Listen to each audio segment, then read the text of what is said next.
Wassalatu wassalam ala sayyidina Rasulillah sayyidina Muhammadin ibni Abdillah wa ala alihi wa sahbihi wa man tabi'ahu wa walah.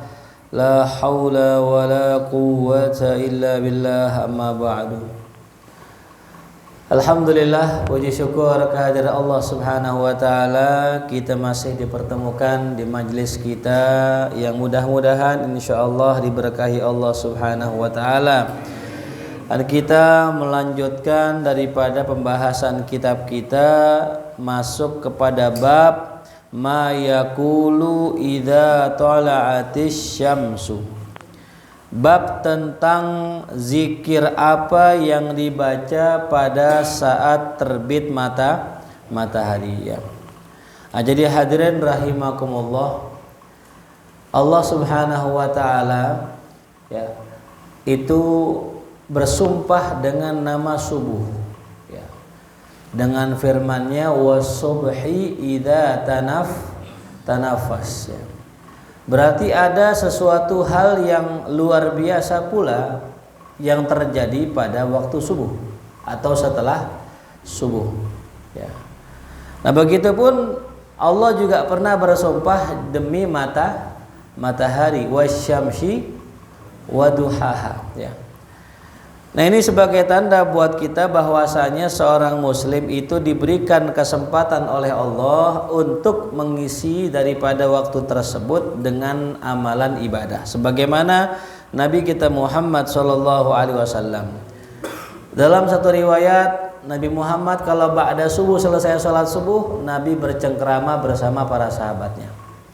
Kadang-kadang sahabat di habis subuh nanya tentang takwil mimpi sama Nabi. Ya, semalam saya ngimpi ini, apa maksudnya, apa maknanya, begitu. Terkadang sahabat bercerita satu sama lain ya. Sebagaimana ada satu kisah sahabat bercerita setelah subuh, oh dulu saya di masa jahiliyah itu saya sangat bodoh katanya. Karena saya pernah menciptakan Tuhan yang saya sembah. Lalu ketika datang musim paceklik, itu Tuhan sedikit demi sedikit saya makan ya.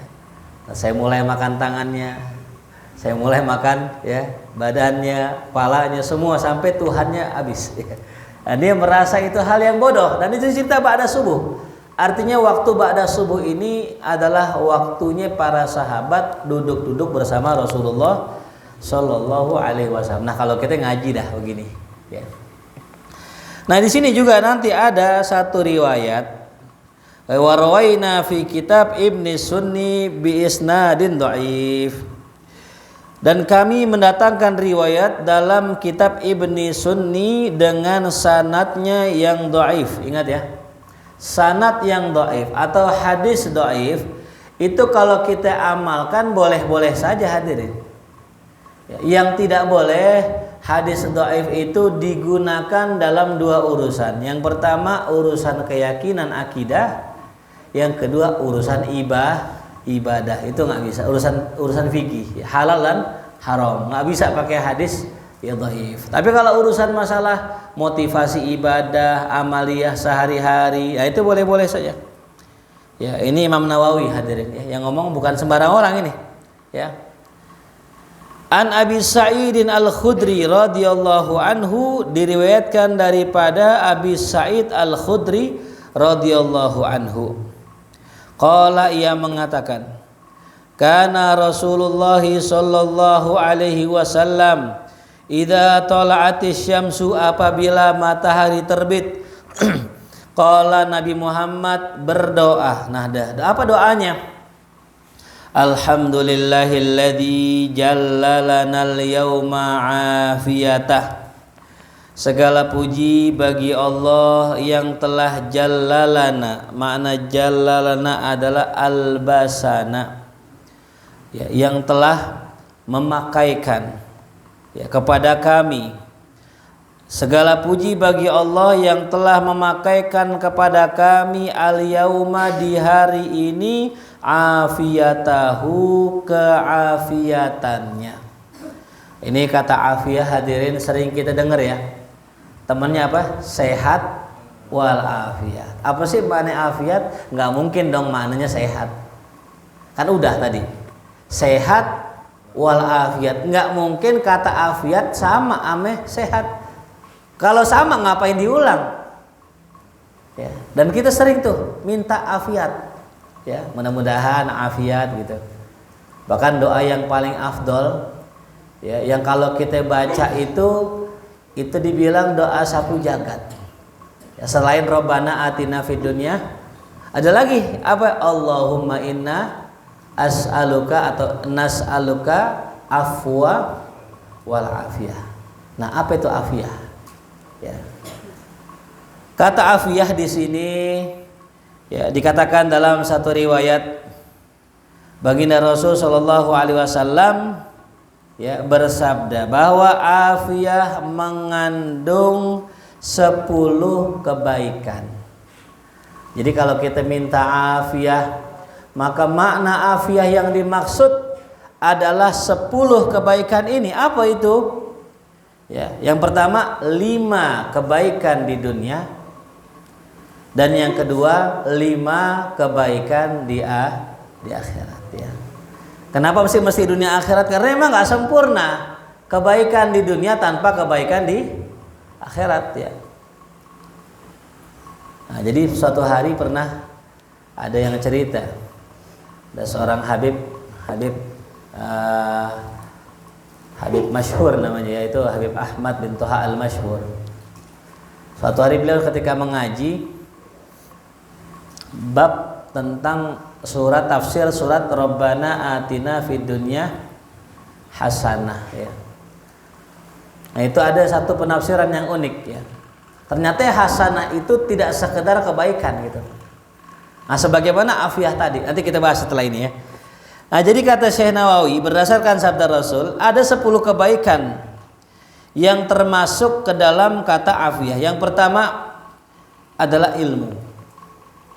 Jadi kalau kita minta al-afiyah, maka yang dimaksud adalah kita meminta ilmu. Nah, ilmu ini Masya Allah hadirin ya. Ilmu ini adalah sesuatu yang sangat mulia. Kenapa sangat mulia? Nah, karena dengan ilmu kita bisa mengetahui kadar kemuliaan sesuatu. Tanpa ilmu kita nggak tahu kadarnya. Dan dengan mengetahui kadar tersebut kita jadi nggak menyia-nyiakannya. Contoh misalnya kita dikasih air putih ya, terus kemudian dikasih apa nih? Air teh ya. Mungkin orang akan merasa tersanjung kalau yang diberikan sama tuan rumah ketika bertamu air teh. Kenapa? Karena wah ini airnya bukan sembarang air. Ya. Padahal hadirin, ya, air putih itu jauh lebih apa tuh? Lebih menyehatkan, lebih bermanfaat. Ya. Dan kalau seandainya orang tahu akan hakikat air putih ini, pastilah orang akan lebih memilih apa? Air putih. Cuman sayangnya orang nggak tahu. Nah, sama nih. Ya. Makanya ibadah yang kita kerjakan itu luar biasa hadirin. Kemarin saya nonton video Habib Salim Syatiri mengatakan dalam cuplikannya, ternyata ada hikmah dan rahasia di balik sholat duha. Apa hikmahnya sholat duha? Orang yang sholat duha tidak akan dideketin sama setan, sama jin, sama iblis dan kroni-kroninya. Ya, jadi kalau orang sholat duha itu setan nggak pernah deket. Kenapa? Karena nafas orang yang sholat duha itu dibenci sama setan, nafasnya. Itu. Ya. Nah, ini adalah salah satu ilmu yang memotivasi kita buat melaksanakan apa? Sholat duha kan tuh. Berarti luar biasa sholat duha ya. Nah, emang luar biasa. Emang sholat duha sekedar buat orang nyari rezeki doang lah. Enggak ada deh.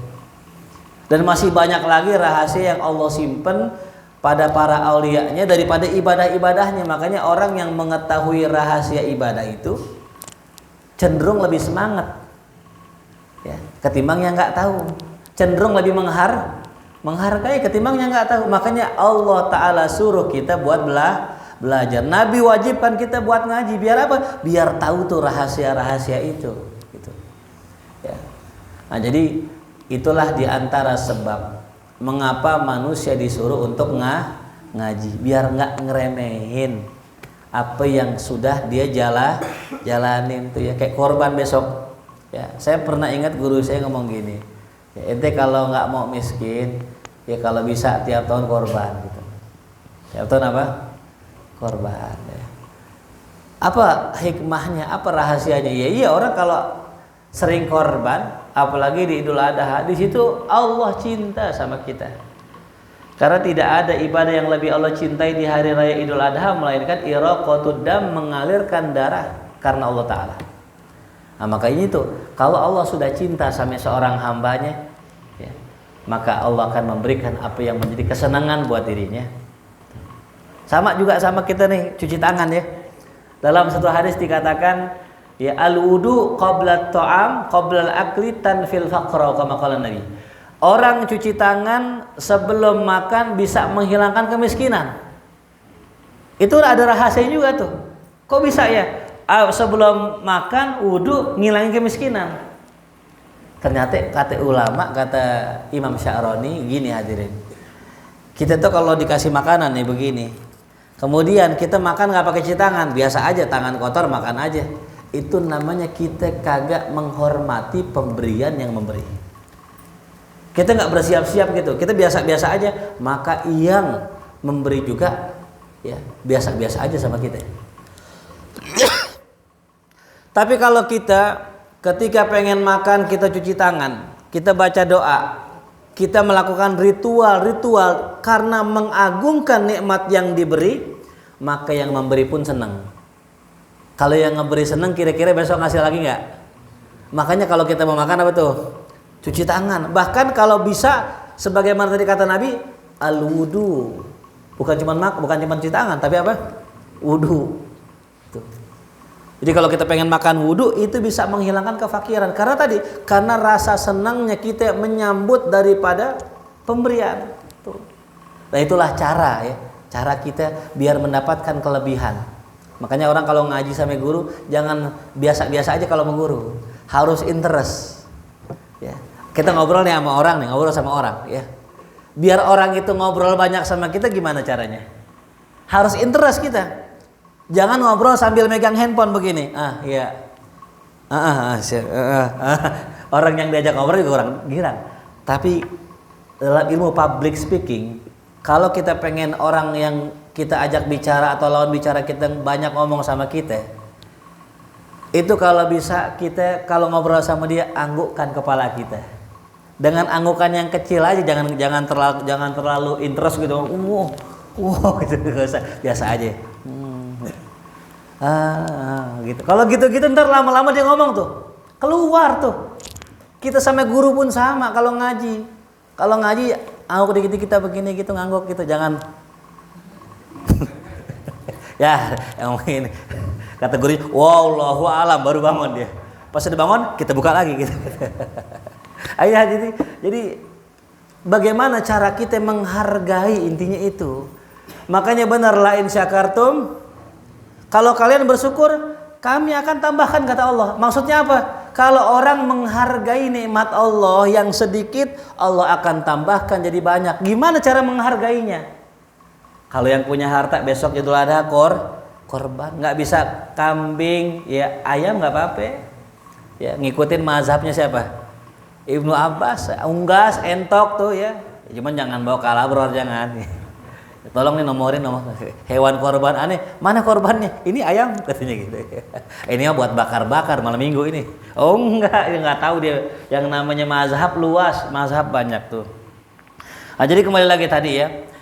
Kenapa ilmu begitu penting buat seorang manusia? Karena memang dengan sebab ilmu lah orang bisa mengenal Allah. Makanya diwajibkan seorang hamba nyari ilmu. Itu yang pertama ya. Jadi kalau kita minta afiah maknanya adalah ilmu. Yang kedua, afiah bermakna ibadah. Di dalam afiah terdapat ibadah. Apa maksudnya kalau kita minta ya Allah kasih saya afiat, maka di situ kita sedang meminta sama Allah taufik untuk bisa ibadah. Ya.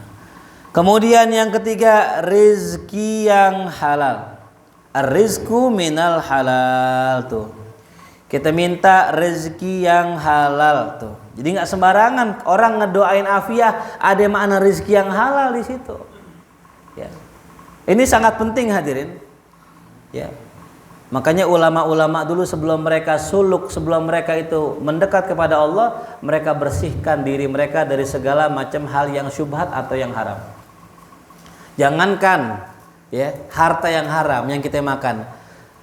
Dalam satu kisah dalam Tanbihul Muqtarin ada seseorang bermimpi berjumpa dengan almarhum saudaranya. Ketika ngimpi ditanya bagaimana kondisi ente dalam kubur. Subhanallah katanya apa? Saya terhalang untuk mendapatkan rahmat Allah lantaran saya pernah pakai tusuk gigi saudara saya nggak bilang. Cuman gara-gara apa tuh? Tusuk gigi, hadirin ya Allah. Tuh, ya. Nah, ini tusuk gigi yang kita pakai nggak bilang ini bisa menghambat kita. Ya. Dalam artian apa? Dalam artian kita mesti berdoa sama Allah agar Allah kasih rezeki yang halal. Tuh, ya. Ada orang kaya minta doa, ya Allah kasih saya rezeki yang halal, miskin. Nah, ya, jangan pakai bersedih ya. Karena dengan apa? Karena dengan kemiskinannya itu dia gampang mendapatkan rezeki yang halal. Ya. Lalu yang keempat makna afiyah apa? As-sabru ala syiddah. Dia bisa bersabar atas penderitaan. Ya, nggak semua orang sanggup buat sabar dengan penderitaan. Ya. Ada salah satu sahabat namanya Imran bin Husain ya. Itu orang yang unik, sakit 2 tahun ambeien, kagak enak ibadah, nggak enak sholat, nggak enak ngapa-ngapain, minta doa sama Nabi biar sembuh. Allah kasih sembuh. Tapi dicabut nikmatnya. Apa nikmatnya? Tiap hari biasanya Imran bin Husain itu didoain malaikat. Setelah sembuh malaikat nggak doain lagi, nggak kedengeran suara malaikat. Ini kata ulama, ini karomah namanya. Bisa dengar suara apa? Malaikat, subhanallah. Setelah sembuh nggak dengar suara malaikat, minta doa lagi sama Nabi, ya Nabi tolong doakan saya biar sakit lagi. Sempurnalah penyakitnya sampai 30 tahun. Tapi nggak ngeluh. Ya, kalau kita dikasih sakit begitu, ya ngeluh gak? Maafin Ustadz jarang ngaji, wah alasannya jadi ngaji gara-gara sakit. Padahal Imran bin Husain sakit tetap ngaji. Jadi nggak ada alasan tuh hadirin. Nah ini sabar atas penderitaan juga bermakna afiyah. Begitupun yang kelima, wasyukru ala ni'mah, bersyukur atas nikmat.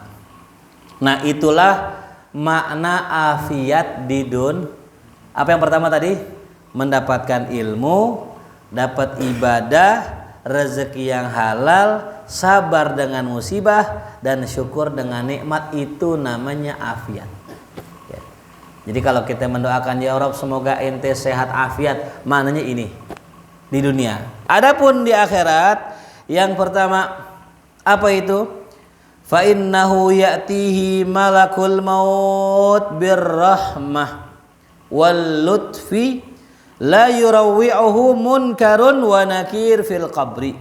Nah, yang pertama adalah dia didatengin malaikat pencabut nyawa birrahmah wal lutuf, dengan penuh kasih sayang dan kelembutan. Tuh makna afiat. Ya. Karena memang banyak orang yang ketika sakaratul maut, ketika nazaknya tidak mengucapkan la ilaha illallah, itu karena kaget ngelihat malaikat munkar, malaikat ya pencabut nyawa, kaget ya. Saking kagetnya keluh mulutnya. Kayak kita ngelihat pocong gitu. Kita lagi jalan ngeliat pocong, ngeliat setan gitu ya. Mulut kita nggak bisa ngomong gitu. Karena apa tuh? Saking takutnya. Ya. Nah jadi saking takutnya itu banyak orang-orang yang meninggal dunia tidak mengucapkan kalimat la ilaha. Lalu yang kedua daripada afiyah di akhirat, la yurawwi'uhu munkarun wa nakir fil qabri. Dia tidak dibuat takut, tidak dibuat kaget oleh malaikat munkar wa nakir di dalam kuburnya. Ya. Kemudian yang ketiga, aminan fil faza'il akbar. Dia akan merasa aman di hari ya goncangan yang paling besar. Ya, itu nanti di padang mahsyar tuh merasa aman, dia tenang, santai itu ya. Makanya hadirin, ini ada satu yang unik ya. Kenapa Allah suruh kita buat nenangin hati? Kenapa Allah suruh kita buat yang menjadikan nafsu kita ya nafsul mutmainnah? Ternyata ada hikmahnya. Ya. Saya kasih ilustrasi gini. Ketika ada orang kehilangan kerabat ya, biasanya kalau kehilangan saudara, kira-kira sedih nggak? Sedih. Orang yang kehilangan kerabat atau saudara cenderung sedih, nangis bisa dan sebagainya. Bahkan ada yang sampai nggak terima tuh. Tapi di sisi lain ada orang yang hatinya bersih, kehilangan saudaranya bukan sedih, malah bahagia. Siapa itu? Imam Fudail bin Iyad ya, rahimahullah. Punya anak soleh, luar biasa. Saking solehnya saban sholat pingsan karena takut akan azab Allah. Ini anak soleh banget sampai ketika meninggal dunia dikuburkan, bapaknya senyum. Ditanya sama muridnya, wahai guru, apa yang membuat anda tersenyum? Kata gurunya, kata Imam Fudail, bagaimana saya tidak tersenyum jikalau Allah tersenyum melihatnya? Berarti kan masya Allah nih anak. Nah pertanyaannya, nih, kok yang satu sedih, yang satu nggak terima, yang satu ridho banget? Berarti masalahnya bukan musibahnya. Ya, yang menjadi masalah bukan apa? Tapi apanya? Hati. Ketika hati kita punya masalah, ya, maka musibah sekecil apapun menjadi masalah. Karena hati kita apa? Bermasalah. Tapi kalau hati kita nggak ada masalah, musibah sebesar apapun nggak ada masalah. Ya. Nah itulah yang dinamakan al-jannah qabla al-jannah. Surga sebelum surga. Kalau kita punya hati udah kayak ahlul jannah. Nah ini pentingnya ngaji. Makanya orang mukmin tuh nggak puyeng ya. Ntar ini kan katanya diprediksi ya pasokan BBM kita sudah habis. Ya. Kalau orang yang biasa aja puyeng tuh. Bismillah.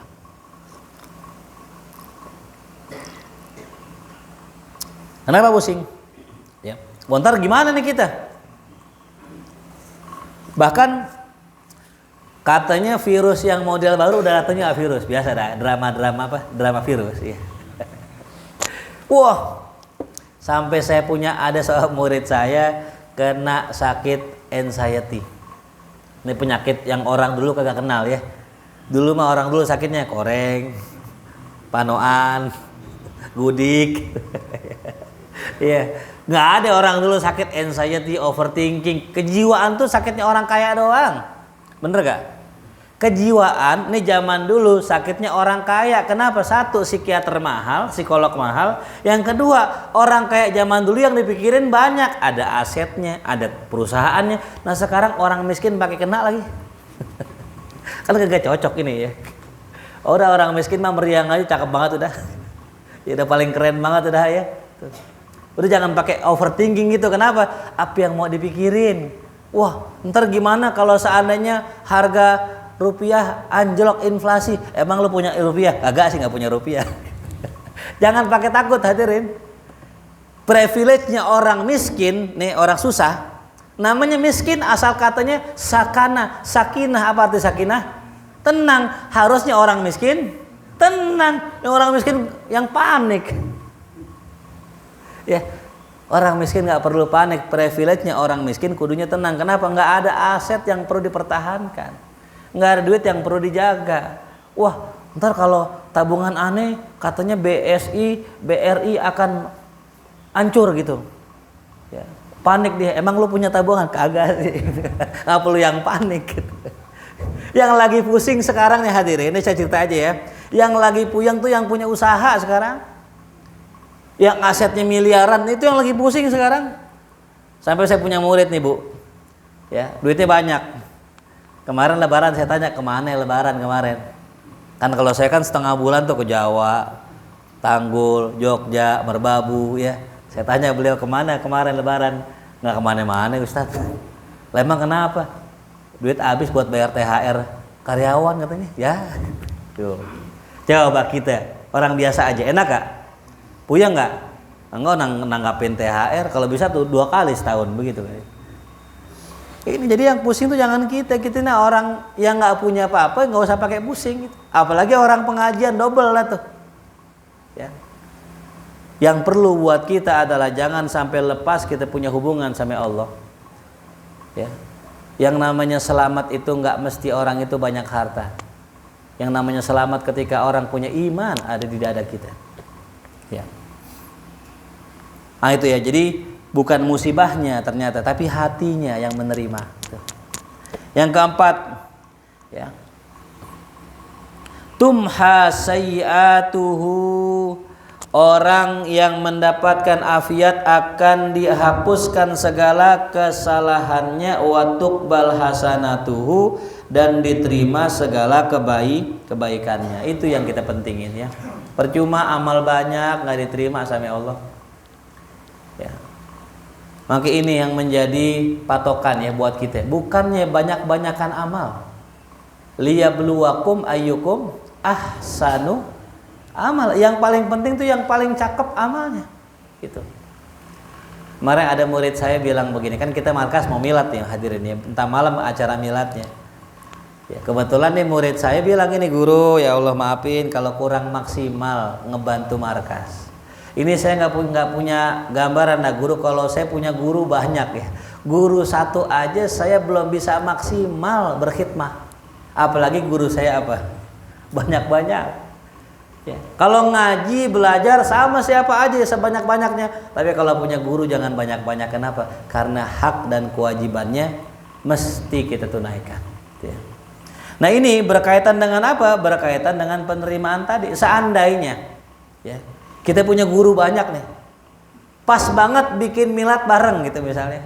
Yang atuk tanggal 9, yang atuk tanggal 9, yang atuk jamnya bersisa, yang atuk habis sisa juga. Kira-kira datang yang mana? Yang atuk di puncak, yang atuk di Pulau Seribu. Ayo gimana tuh? Kalau sama-sama di pulau enak ya, tinggal lompat sono sini. Yang atuk di sono, yang atuk di sono, tuh kan bingung. Makanya kata ulama tafsir, itulah kenapa Allah tidak menjadikan Tuhan itu dua. Tuhan itu berapa? Satu. Kenapa? Kalau Tuhan itu dua repot kita. Ya. Kata Tuhan yang atuh ente puasa bulan Zulhijjah. Begitu. Lalu yang terakhir apa tuh? Makna afiyah. Ya. Yamur kalbarqil lami liyadkhulal jannah fis salamah. Ya, seseorang akan melintasi sirat seperti petir yang menyala. Ya, memasukkan orang tersebut ke dalam sorga dengan selamat. Nah inilah ya 10 makna afiyah yang kalau kita pinta dalam doa kita. Nah itu Nabi kita Muhammad SAW itu kalau pagi mintanya afiat. Allah alhamdulillahilladzi jallalana al-yawma afiyatahu wa jaa bisyamsi min matliha, dan datang matahari dari tempat terbitnya. Allahumma ya Allah, asbahtu, di pagi hari ini, asyhadu laka, aku bersaksi padamu, bima syahidta bihi li nafsik, dengan apa yang kau saksikan pada dirimu, wa syahidat bihi malaikatuka, dan apa yang disaksikan para malaikatmu, wa hamalatu arsyika, dan pembawa arsy-Mu. Ya, hamalah jamak dari kata hamil. Ya. Makanya beda tuh antara hafiz sama hamil. Zaman dulu nggak ada hafiz Quran, yang ada hafiz itu ahli hadis. Orang yang menghafal 100.000 hadis sanad dan matanya namanya al-hafiz. Kalau apal Quran namanya hamil namanya. Namanya apa? Hamil. Cuman kata hamil di kita mananya apa? Orang bunting ya. Ini nih hamil nih. Al-hamil gitu. Kenapa maknanya al-hamil? Karena orang yang membawa Quran itu bukan hanya sekedar menghafal. Beda kami hafiz. Kalau hafiz sekedar menghafal aja nggak apa-apa. Tapi kalau hamil dia hafal plus mengamalkan, itu namanya hamil. Ya. Kalau hafiz hafal aja nggak apa-apa. Makanya orang kalau ngafal hadis namanya hafiz. Karena menghafal saja nggak masalah. Banyak kok orang-orang yang hafiz Quran, hafiz hadis tapi tidak paham isinya. Bahkan kata seorang ulama, kalau nggak salah sahabat, mengatakan apa? Terkadang orang yang disampaikan hadis lebih paham dari yang menyampaikannya, begitu. Ya. Rubba ya apa? Rubba muballagin afqah ya. minal hafiz. Terkadang yang disampaikan itu lebih paham daripada yang menyampaikan. Ini ada ini. Nah, jadi hamil itu yang apa tadi? Menghafal Quran ya gitu. Sekarang degradasi ya. Gitu, mengalami penurunan. Apaan aja sekarang gelar-gelar keagamaan udah mengalami degradasi, penurunan. Dulu orang nggak disebut Habib kecuali alim. Habib, alim, soleh, waro, wali. Ah itu Habib. Di balik Kuitang tuh. Ya udah alim, soleh, zuriyah Nabi, Habib namanya. Kalau sekarang siapa aja dipanggil apa? Habib. Akhirnya muncul tuh oknum-oknum Habib yang mintain duit. Itu bukan Habib. Dia bukan Habib, dia Sayyid. Orang Betawi nerjemahin namanya Tuan. Disingkat Uan. Gitu, bener gak? Gitu. Kiai zaman dulu, kiai syaratnya kiai nih, kiai syaratnya wali, syaratnya zaman dulu. Orang yang dikeramatin, orang yang kalau durhaka sama tuh orang kualat, tuh namanya kiai. Zaman sekarang mengalami degradasi, penurunan. Ya, yang kemarin lagi viral kan ya. Katanya ada kiai apa tuh? Kiai cabul katanya. Itu bukan kiai itu. Ustadz aja nggak nyampe itu. Ya. Dan yang ternyata ya itu yang menjadi tempat dia ngajar itu bukan pondok, itu sekolah. Kenapa kok begitu dinamain pondok? Karena emang yang lagi diincar emang pondok. Yang lagi diincar dijelek-jelekin kiai. Nanti orang nggak percaya Habib. Kemarin udah habis namanya Habib tuh. Sama siapa itu? Imad. Ya. Kalau Imaduddin ya masjidnya. Habis tuh sama Imad dan kawan-kawannya sama mau Gufron ya, ikut-ikutan ya. Asyidi innaka fi Allah. Habis namanya Habib. Habis tuh. Sampai sekarang ada saya punya kawan Habib pakai nama bukan Habib lagi, Sayyid udah sekarang gitu. Itu akibat gempuran daripada orang-orang yang jahat tuh. Sekarang targetnya kiai. Nggak percaya? Coba aja hitung berapa kasus dari awal tahun lalu sampai sekarang, sudah berapa nama kiai yang di-up di media dijelek-jelekin kasusnya. Berapa itu? Banyak udah. Ini agenda yang sudah direncanakan hadirin. Abis Habib udah kelar, kiai udah kelar, orang skeptis, orang nggak percaya sama namanya Habib dan kiai. Ujungnya apa? Anak-anak, orang tua nggak percaya lagi sama pondok. Ini sudah saya survei beberapa pondok, mereka semua sepakat ternyata pondok sekarang mengalami penurunan santri yang masuk. Ya. Biasa misal 100, sekarang 50. Kenapa? Orang tua takut pondokin anaknya. Takut ya? Gimana ya kalau anak saya mondok, ntar ada pelecehan nggak ya? Ntar ada pembulian nggak ya? Ntar ada ini itu nggak ya?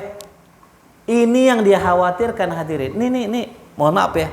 Ini permainan iblis. Ketika orang tua takut mondokin anak karena ada pelecehan, mohon maaf, 1000 maaf, di sekolah jauh lebih banyak daripada di pondok.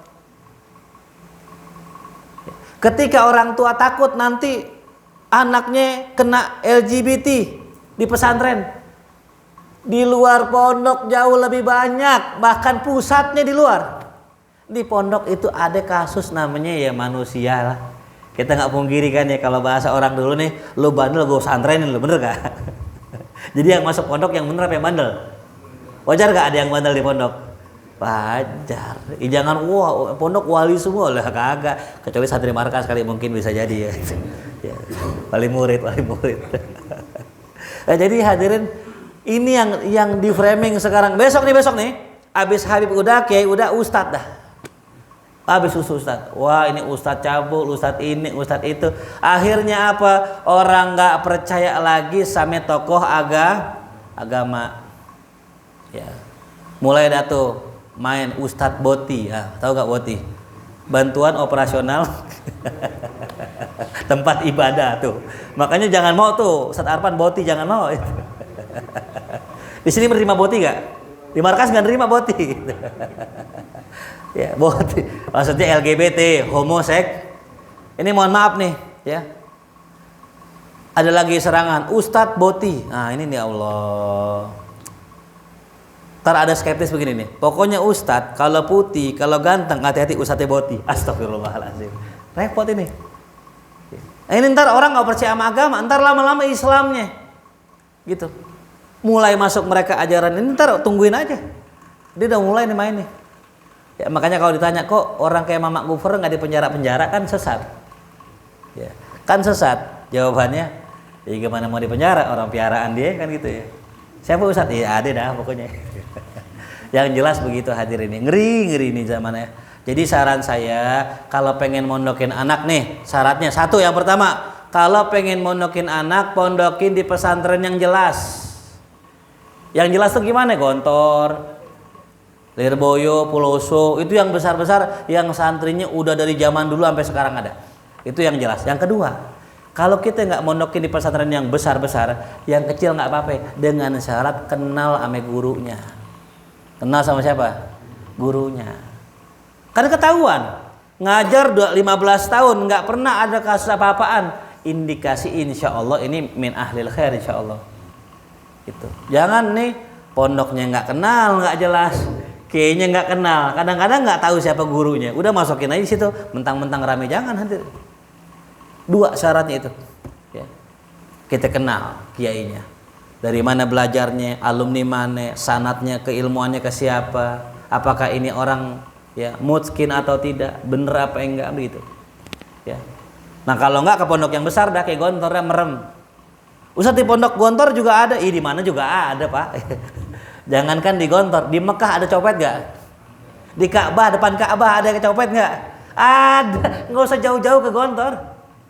Di depan Ka'bah, oh bayangin coba ya, aneh nggak habis pikir tuh, orang nyolong depan Ka'bah gimana kira-kira perasaannya? Orang nyolong depan Ka'bah, ya Allah, banyak orang di sono ngambil duit orang, apalagi di Gontor, apalagi di pesantren besar tuh. Jadi jangan skeptis, jangan kita skeptis. Saya sarankan buat para jamaah semua, kalau bisa anaknya pondokin. Kenapa? Zaman sekarang dengeri, ya, yang namanya anak muda tuh udah nggak kekontrol dah. Tuh. Nah masalahnya Ustadz, anak saya nggak mau mondok, makanya sebelum berangkat ke pondok, ajak dulu main-main di pondok, ajak mancing di pondok, tuh, ya. Kata Arfan deh, nih mancing sini enak nih, banyak ikannya gitu. Bisa sambil ngaji tuh gitu. Entar udah demen pondok baru mau mondok gitu ya. Mudah-mudahan Allah selamati anak-anak kita. Wa jami'u khalqika, dan seluruh makhlukmu, annaka antallah, bahwasanya engkau adalah Allah, la ilaha illa antal qaim bil qisti. Tiada Tuhan selain engkau ya Allah yang melaksanakan keadilan ya. Qaim bil qist. Ini kalimat al-qisti asalnya ya al-qistos ya. Maknanya adil, seimbang. Jadi jangan pernah kita seuzon sama Allah dengan mengatakan Allah nggak adil sama kita. Lah, Allah sudah sangat adil dengan kita. Bukti adilnya Allah, Allah jadikan manusia beda-beda. Adil banget itu. Jadi kalau ada yang ngerasa ya Allah nggak adil banget, dia kaya saya miskin, enggak, itu adil. Kalau semuanya kaya repot. Nggak ada yang mau kerja sama kita. Kalau semuanya miskin juga repot. Makanya satu perkumpulan jangan miskin semua. Jadi satu perkumpulan miskin semua. Adu-adu nasib. Yang atau datang lesu banget, ngapa sih lu? Ini gua minta duit bayaran, belum ada duit ini. Lah mending gua bayaran juga, listrik belum bayar. Kalah dia. Atau lagi datang. Kenapa lu? Ini gue listrik belum bayar sama bayaran anak. Lah mending gue dikejar pinjol 3. Aduh nasib dah tuh. Yang enak dalam satu perkumpulan ada yang kaya, ada yang itu yang bener. Begitu tongkrongan yang bener begitu. Jangan semuanya kaya juga, repot. Begitupun jangan semuanya Agar apa? Agar yang kaya bantuin yang miskin. Begitu yang bener. Saya punya teman-teman ya, teman-teman saya ada yang kaya, ada yang miskin gitu. Ada yang lebih, ada yang kurang. Satu hari datang ke rumah misalnya, ya guru, nih ada teman kita nih susah banget ya, mau usahanya apa ini, udah, ini, dah tuh, kan enak begitu ya kan? Ada solusi namanya, karena temennya punya duit ini gitu. Coba datang ke teman yang susah, ya lo ke gua, lu nggak ada apa nyindir ini, gua baru pengen minjem sama lu kan gitu. Nah, makanya adilnya itu tadi jangan kaya semua, juga jangan miskin semua. Ada yang kaya, ada yang Dan juga yang kaya jangan, maaf ya, yang kaya jangan pelit hadirin. Ya, mohon maaf ya, kadang-kadang orang jadi miskin jadi kaya terus dipinjemin sama temennya, diminta sama temennya. Jangan pakai pelit, kalau ada kasih aja udah gitu. Jangan pakai bilang begini. Ya, gua kan nyer duit buat gua. Kenapa buat jadi buat lu, kan gitulah. Kata Nabi, innama tunsuruna wa turzakuna bisababi du'afaikum. Bisa jadi kalian dapat rezeki, ditolong Allah karena sebab orang-orang lemah di sekitar kalian. Jadi nggak murni karena kita ya perlu, nggak bisa jadi lewat kita tuh rezeki. Bahkan dalam satu hadis dalam kitab Al-Mustadrak Imam Hakim disebutkan Allah punya hamba, yang hamba itu dikucurkan sama Allah rezeki, ngalir rezeki sama dia. Kenapa? Dia suka bagikan sama orang lain. Manakala dia itu menutup pintunya, maka Allah tahan tuh rezeki, nggak langsung kasih ke dia gitu. Ya makanya ya tadi satu perkumpulan tuh adilnya, ada yang kaya, ada yang, lihat sahabat Nabi, lihat Nabi circle-nya Nabi nih. Dari sahabat Nabi yang 4 aja kita hitung, Sayyidina Abu Bakar Siddiq pedagang, Sayyidina Umar pedagang, Sayyidina Utsman pedagang, Sayyidina Ali, nah ini yang miskinnya. Ya, dan yang miskinnya ahlu supah banyak hadirin. Tapi ada gak yang kaya? Ada bosnya gitu. Tapi yang miskin, maaf, kagak celamitan sama yang kaya. Yang miskin mereka qanaah. Ya, jadi juga jadi orang miskin ada adabnya apa? Jangan dikit-dikit minta. Ya, kalau bisa usaha gitu. Ya, yang kaya juga jangan pelit gitu. Kalau bisa peka, itu yang luar biasanya ya. Gitu. Orang kaya yang peka itu sangat dicintai Allah dan Rasulnya. Apa permintaannya di sini Nabi? La ilaha illa antal azizul hakim. Tidak ada Tuhan selain Engkau yang aziz yang hakim. Uktub syahadati ya Allah, tulislah persaksianku ba'da syahadati malaikatik, setelah persaksian malaikat-malaikatmu, wa ulil ilmi, dan orang-orang yang punya ilmu. Bayangin ya, orang punya ilmu itu setara dengan malaikat. Allahumma antas salam, ya Allah Engkaulah pemberi selamat, wa minkas salam, darimulah keselamatan, wa ilaikas salam, kepadamulah keselamatan, as'aluka ya dzal jalali wal ikram, aku mohon kepadamu yang memiliki keagungan dan kemuliaan, antas tajiba lana da'watana, Engkau ijabah doa-doa kami, wa antu'tiyana ragbatana, Engkau berikan harapan kami, keinginan kami, wa antugdiyana amman agnaitahu anna min khalqik, Engkau perkaya kami agar kami tidak meminta kepada makhlukmu. Allahumma aslih li dini. Nah ini dia. Ya Allah, perbaikilah agamaku. Alladzi huwa ismatu amri, yang mana itu adalah pokok dari segala urusanku. Wa aslih li dunyaya allati fiha ma'isyati, dan perbaikilah duniaku yang mana di sanalah ada penghidupanku. Wa aslih li akhirati, perbaikilah akhiratku yang mana kepadanya munqalabi, tempat kembaliku. Nah, 3 yang diminta sama Nabi di sini, diantaranya perbaiki agama, perbaiki dunia, dan perbaiki akhirat. Ingat hadirin, jangan lupa sama dunia. Kata Allah, wala tansa nasibaka minad, jangan kita lupa bagian kita di dunia. Allah ngingetin sama kita, jangan lupa gitu. Kenapa? Karena orang biasanya kalau udah deket sama Allah, seneng sama Allah, cinta sama Allah, lupa sama dunia. Cuman Allah nggak pengen begitu. Orang-orang yang cinta sama akhirat, ingat jangan lupa porsinya sama dunia. Kenapa? Kita masih di dunia. Tapi kalau buat orang sekarang kebalik ya. Nah, boleh nyari dunia, tapi jangan lupa apa? Akhirat. Karena porsi cintanya sama dunia lebih besar. Nah ini pelajaran buat kita, bahwa kita hidup di dunia jangan lupain dunia. Kenapa? Selama kita masih hidup berarti masih butuh dunia. Dunia itu adalah kendaraan, dunia itu bensin buat kita. Jangan remehkan dunia selama kita masih di dunia. Mudah-mudahan kajian pagi ini bermanfaat buat kita semua. Sebagai pembukaan, saya mohon maaf lahir batin manakala ada salah dalam khilaf ya, karena ini masih momennya lebaran ya. Pokoknya selama ya yang namanya belum lebaran ya lebaran lah ya. Karena ini pembukaan, saya ucapkan minal aidin wal faizin, kullu amin antum wa bi khair. Alhamdulillah, informasi saja di pekan pertama kita ada kajian di Masjid Baitur Rahman.